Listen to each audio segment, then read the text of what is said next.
السلام عليكم ورحمة الله ومرحبا بكم. اليوم إن شاء الله الرحمن الرحيم ومع اقتراحات الكوتي السهلة السريعة والاقتصادية كيف ما عودتكم.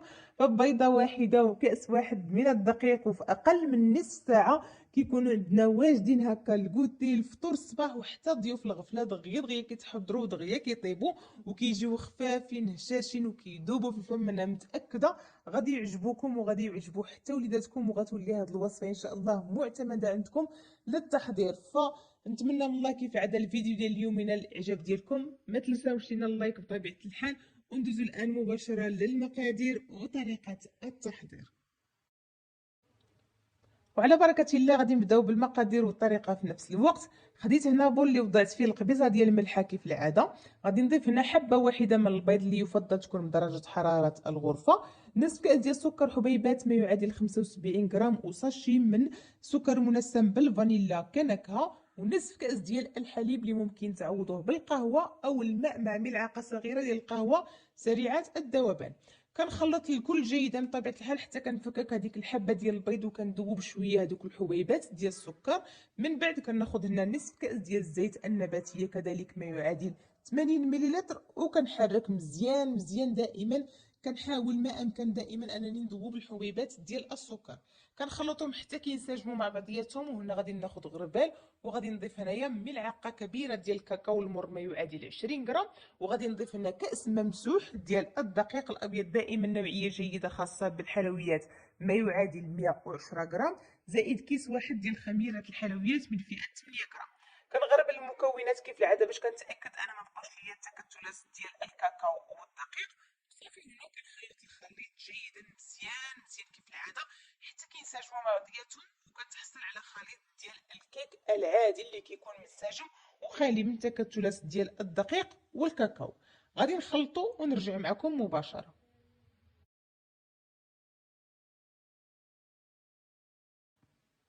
من بعد ما كينسجموا ليا جميع العناصر، هذا هو القوام المتحصل عليه الخليط او القوام ديال الكيك العادي جدا. غادي نوضع الخليط جانبا، وغادي ناخذ القوالب اللي غادي نخدم بهم. كيفاش دهنتهم مزيان بالزبده ورشيتهم بالدقيق اولا لبستهم بالدقيق. انا كنخدم هنا بهاد القوالب اولا هاد الليمول العجيب اللي هما الصغيورين اللي كتكون عندهم هكا حفره في الوسط.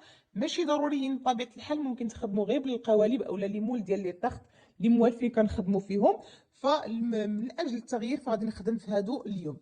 كناخذ هنا كميه من الخليط وكنعمرهم للمنتصف فقط، سواء كانوا عندكم هاد لي مول كبار او صغار كتعمرهم. فانا غادي نستمر بهذا الشكل هذا، غادي نعمر القوالب حتى غادي نكمل الخليط المتحصل عليه. ناخذهم وكنوضعهم في واحد اللاطه، وغادي ندخلهم مباشره للفران اللي كيكون عندي مسخن من قبل. بالنسبه للفرن الكهربائي على 180 درجه. وبالنسبه للنار يفضل انها تكون عندكم من الاعلى ومن الاسفل في نفس الوقت. بالنسبه للناس اللي عندهم الفران كيشعل غير من التحت فقط، فحاولوا انكم تعمروا حتى ل 12 حبه، لان كيتنفخوا وبطبيعه الحال لان الخليط راه خفيف شي شويه. ف يعني غادي يفضيكم مع الجوانب. الا عندكم فران كيشعل من الفوق ومن التحت فمن الافضل، لان النار من الفوق كتخلي لنا هذاك الخليط كينشف من الفوق، واخا كينتفخ ما كيفدش لينا من الجوانب. فانا غادي ندخلهم النار من الاعلى ومن الاسفل. المده فهي خدات معايا 15 دقيقه.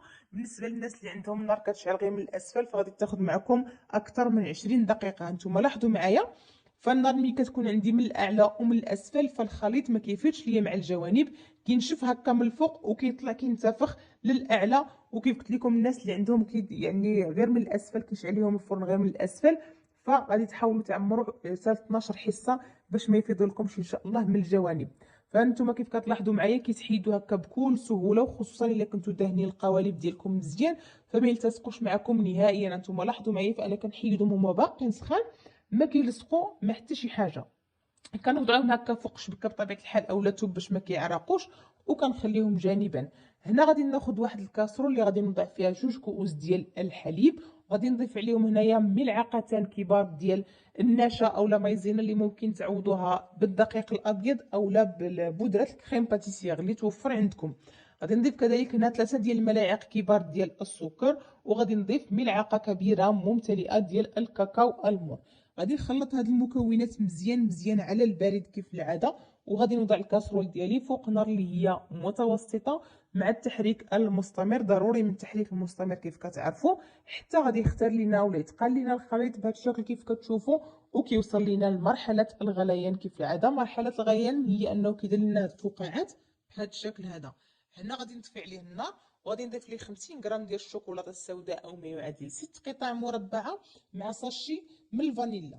هنا بطبيعه الحال هاد الكريمه هادي كتبقى اختياريه، ممكن نديرو غير كريم باتيسير عاديه، كريمه بنكهه الكراميل، اي كريمه بطبيعه الحال كتعجبكم. ممكن ديروا غير صوص ديال الشوكولاته وتضيفوا معها كريمه الخفق اللي هي لا كريم شونتي. المهم التزيين كيبقى اختياري.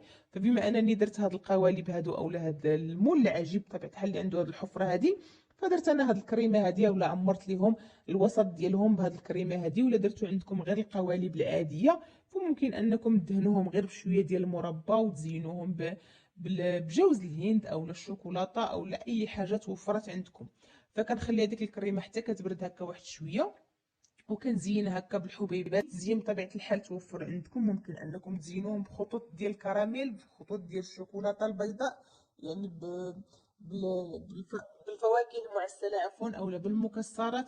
داكشي اللي كيتوفر. التزيين دائما كيبقى اختياري، هذا اقتراح فقط وانتم كيبقى لكم الاختيار.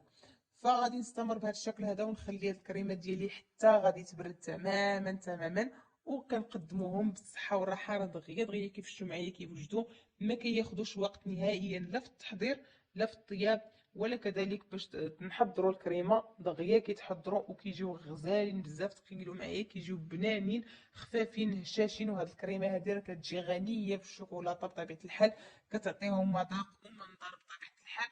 كيف العاده ضروري غادي نفتحهم معكم باش تشوفوا الشكل ديالهم من الداخل كيفاش كيجي، القوام ديال الكيك وديال الكريمه كذلك. فلاحظوا معايا كيفاش كيجيو هكا سبونج وكيجيو خفافين، ونقسمهم معكم بطبيعه الحال باش تشوفوهم من الداخل كيفاش كيجيو.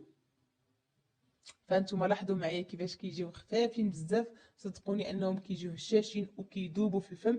نتمنى فعلا انكم تجربوهم سواء في هذه القوالب هادو او القوالب العاديه. الى عجبتكم الوصفه كيف العاده ما تنساوش تخليو لي لايك للتشجيع، شاركوا الوصفه مع احبابكم صحابكم وفي مواقع التواصل الاجتماعي.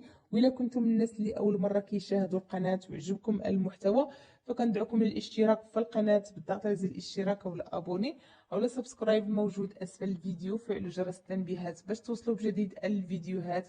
بهذا كنكون وصلت نهايه وصفه اليوم، مع وصفات اخرى ان شاء الله. مع السلامه.